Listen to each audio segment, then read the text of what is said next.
Millet Marvels, changing the way world eats by Tenali Double Horse.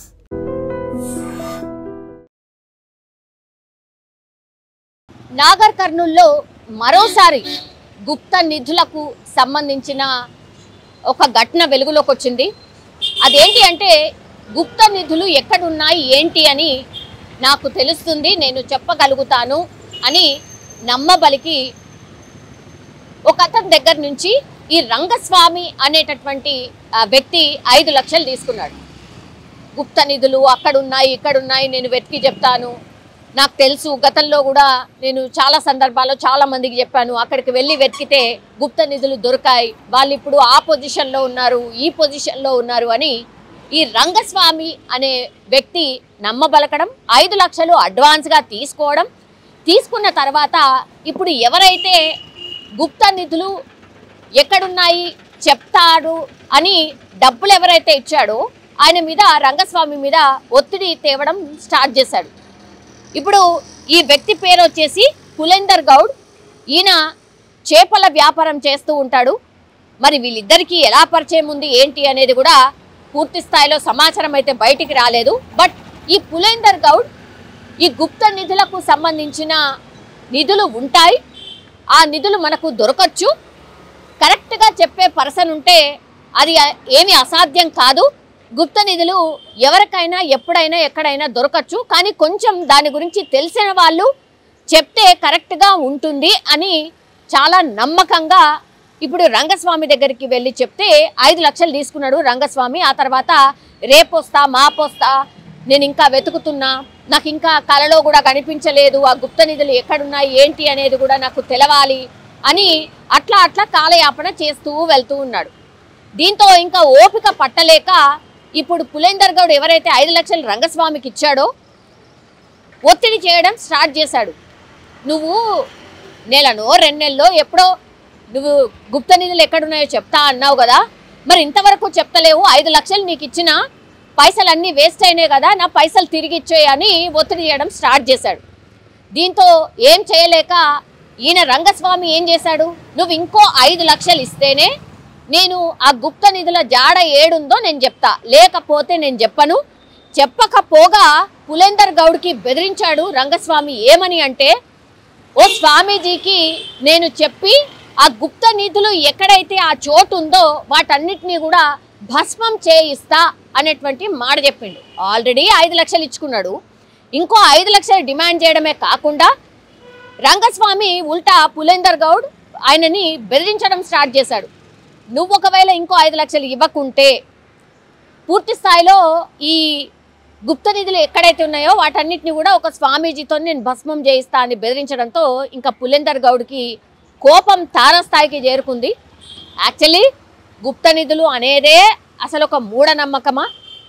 అసలు అట్లాంటివి తెలిస్తే ఆయన్నే వెళ్ళి తవ్వుకొని తీసుకుంటాడు కదా. ఇంకా వేరే నమ్మకాలు కూడా ఉన్నాయి. ఈ గుప్త నిధులు ఒకవేళ తీసేటప్పుడు ఆ తీసిన వ్యక్తి చచ్చిపోతాడనో, లేకపోతే ఆ కుటుంబం ఇంకేదో అవుతుందనో, ఇట్లాంటివి కూడా చాలా ఉన్నాయి. అందుకని గుప్త నిధులు ఉన్నాయని చాలామంది నమ్ముతారు, కానీ వాళ్ళు వెళ్ళి వెలికి తీయరు.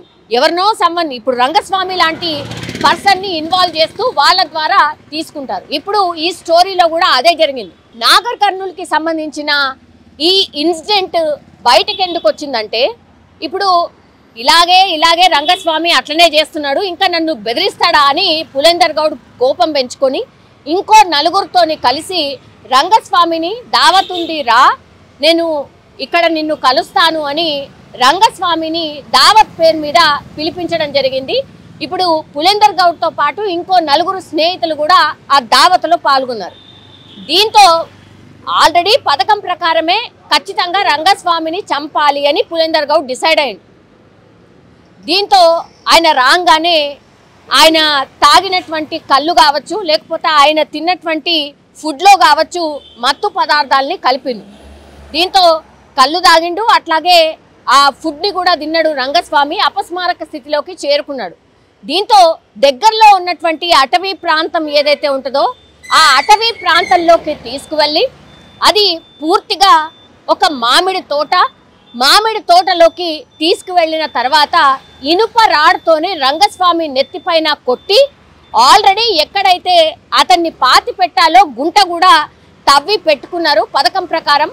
ఈ నలుగురు ప్లస్ పులేందర్ గౌడ్ వీళ్ళందరూ తీసుకెళ్లి ఈ రంగస్వామిని పూర్తి స్థాయిలో తల మీద కొట్టిన తర్వాత రాడ్ తోని ఆ తర్వాత ఆ గుంటలో వేసేసి కప్పి పెట్టేసినటువంటి సిచ్యువేషన్ అయితే కనిపించింది.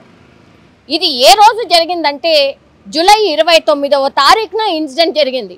29వ తారీఖున ఈ అంటే పులేందర్ గౌడ్ రంగస్వామిని కలుద్దాం రా అని పిలిపియడం, ఆ ఫ్యామిలీకి కూడా ఇప్పుడు ఈ రంగస్వామి ఫ్యామిలీకి 2 కొడుకులు, ఒక కుమార్తె, అట్లాగే భార్య ఉన్నారు. వాళ్ళ ఫ్యామిలీకి ఇప్పుడే వస్తా అని చెప్పి వెళ్ళినటువంటి వ్యక్తి ఇప్పటి వరకు అంటే నిన్నటి వరకు కూడా రానటువంటి సిచ్యువేషన్. దీంతో 3-4 రోజులు తెలిసిన వాళ్ళ దగ్గర రంగస్వామి కుటుంబ సభ్యులందరూ కూడా ఫోన్ చేయడం, వెతకడం ఇదంతా కూడా చేసిండ్రు. అయినా సరే దొరకకపోవడంతో మొన్న ఆగస్టు 3వ తారీఖున పోలీస్ స్టేషన్లో ఫిర్యాదు చేసిండ్రు. వెతుకుతూ ఉండగా ఎందుకో మరి డౌట్ వచ్చింది ఈ పులేందర్ గౌడ్ మీద. ఎందుకంటే ఈ డబ్బుకు సంబంధించిన లావాదేవీలు ఫ్రీక్వెంట్గా పులేందర్ గౌడ్తో రంగస్వామి మాట్లాడడం ఇదంతా భార్య చూసింది కాబట్టి పోలీసులకు ఇన్ఫర్మేషన్ అయితే ఇచ్చింది. దీంతో పులేందర్ గౌడ్ని పిలిపించి మాట్లాడినప్పుడు పోలీసులు తమదైన స్టైల్లో విచారణ చేసినప్పుడు అసలు విషయాన్ని ఒప్పుకున్నాడు పులేందర్ గౌడ్. అట్లాగే 4 నిందితులను కూడా ప్రస్తుతం అదుపులోకి తీసుకొని ప్రశ్నించినప్పుడు ఎక్కడ ఏం చేశావు అని అడిగినప్పుడు ఎక్కడైతే ఈ మామిడి తోట దగ్గరలో ఉన్నటువంటి మామిడి తోట ఎక్కడైతే ఉందో అక్కడికి వెళ్ళి హత్య ఎలా జరిగింది, ఎప్పుడు జరిగింది, ఏ రోజు జరిగింది అనేది పూర్తి స్థాయిలో ఇన్ఫర్మేషన్ ఇవ్వడంతో అక్కడికి వెళ్ళి చూసేసరికి ఇప్పుడు రంగస్వామి డెడ్ బాడీ దొరికినటువంటి సిచ్యువేషన్. కేవలం గుప్త నిధులు ఉన్నాయి అని ఒక మూఢనమ్మకంతో పూర్తిగా ఒక కుటుంబాన్ని అల్లకల్లోలమే చేయడమే కాకుండా ఒక పర్సన్ని చంపినటువంటి సిచ్యువేషన్. సో గుప్త నిధుల వేట మరోసారి ఒక నిండు ప్రాణాన్ని బలి తీసుకుంది అనుకోవచ్చు. అట్లాగే రంగస్వామిది తప్పు లేదా అంటే మరి రంగస్వామిది కూడా తప్పే, అంటే హత్యకు గావించబడ్డ వ్యక్తిది కూడా తప్పే. బికాస్ అసలు గుప్త నిధులు ఉన్నాయని రంగస్వామి ఎట్లా చెప్పగలుగుతాడు, పులేందర్ గౌడ్ అసలు ఎట్లా పైసలు ఇచ్చి ఎట్లా నమ్ముతాడు? సో ఇద్దరిది తప్పే. సో పూర్తి స్థాయిలో ఈ కేసు విచారణ చేపట్టినటువంటి పోలీసులు అయితే ప్రాథమికంగా కొన్ని ఆధారాలు సేకరించారు అండ్ ఇప్పుడు రంగస్వామి డెడ్ బాడీని అయితే తీయగలిగారు. కానీ ఈ కేసులో మరి న్యాయం ఏంటి, ఎవరికి అన్యాయం జరిగింది అనేది కేసు విచారణ పూర్తి స్థాయిలో జరిగిన తర్వాత పోలీసులు అయితే తేల్చే పరిస్థితి అయితే కనిపిస్తోంది. నిజంగా ప్రస్తుతం ఉన్నటువంటి సమాజం దేనికి ప్రయారిటీ ఇస్తుంది? ఆర్థిక సంబంధాల చుట్టూ మాత్రమే తిరుగుతోంది. మళ్ళీ ఎన్నికలంగానే చాలా విరక్తి కలుగుతున్నాం. మంచి అనిపిస్తుంది కదా, లేడీస్ కూడా ఛాలెంజింగ్ జాబ్స్ చేసినప్పుడు చాలా బాగుంటది. ట్రాఫిక్ అసిస్టెంట్స్ గా నియమించిన ట్రాన్స్జెండర్స్ అందరితో సాల్యూట్ చేయించుకుంటున్నారు. ఫుడ్ డెలివరీ ఇవ్వటానికి వెళ్ళినటువంటి డెలివరీ బాయ్ అనిల్ పై కళ్ళ ముందు